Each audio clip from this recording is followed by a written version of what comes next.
Welcome to Today in Sports, where we talk about all the relevant news happening in the sports world today. To kick things off, we're going to go in the NFL, where the Pro Bowl may not be a thing anymore. The NFL is looking to change the Pro Bowl weekend in light of the game just not being the same that it was now that players play in a much less physical way to try and avoid injury, taking the fun out of watching it for viewers at home, with last year's Pro Bowl having the lowest numbers since 2006 at 6.69 million viewers. A Mr. Beast video gets way more than that on average these days. Obviously, the league feels the need to change something up. There are talks of doing flag football instead to help players give more effort while still being able to avoid physicality and risk of injury, which I'm sure would look really natural on Kyler Murray. He'll keep it himself. Little RPO, he'll keep it. He's got some daylight inside Browns territory. He makes a couple of men miss. Now he's got a block.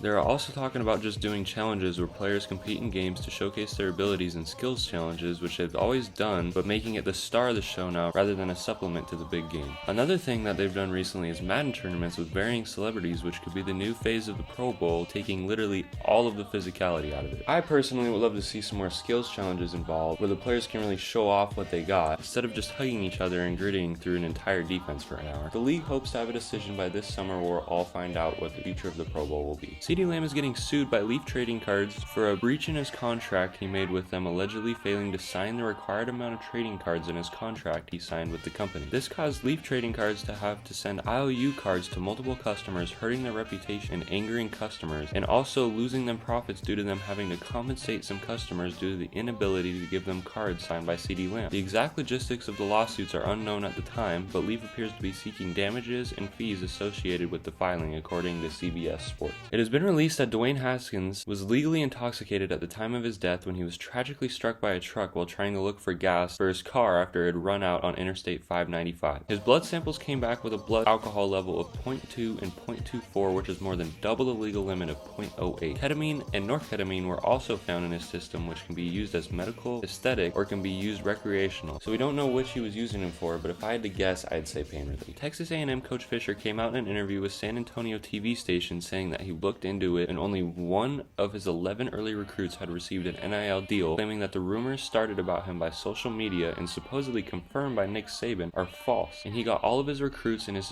historic recruiting class fair and square. He went on a rant about the credibility of reporters and how he and Nick are not on talking terms right now. When asked if he'd accept an apology from Nick Saban, he just said, quote, "I said we're not talking," which I believe is understandable in the circumstance due to what he had to deal with from the comments that Saban made. Josh Donaldson of the New York Yankees has received a one-game suspension and a fine of an undisclosed amount after calling Chicago White Sox Tim Anderson Jackie, referring to Jackie Robinson. A lot of people have deemed this to be a racist comment, and it hurt the feelings of many players and fans that believed that Donaldson was trying to be racist in his comment. Donaldson came out in a press conference saying that he didn't mean this to be racist and has actually called Anderson Jackie multiple times before in a friendly way, referring to a press conference Tim had in the beginning of his career that he was going to be the next Jackie Robinson and bring fun to the MLB, and Anderson would laugh about it with him. But Anderson recently came out saying that there was never an inside joke and he hasn't had a relationship with Donald since he called him Jackie back in 2019. So who's telling the truth?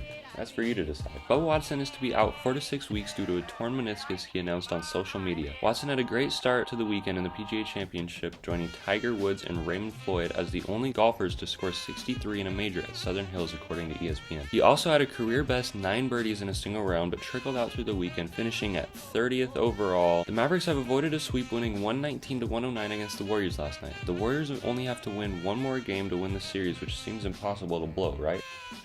Then the Celtics take on the Heat tonight to see who can take the lead in a lot closer series at 5:30 Pacific time. In hockey, the St. Louis Blues are looking to stay alive against the Colorado Avalanche, down 3-1 in the series right now. That's all I have for today in sports. Come back tomorrow for some more sports updates. Peace.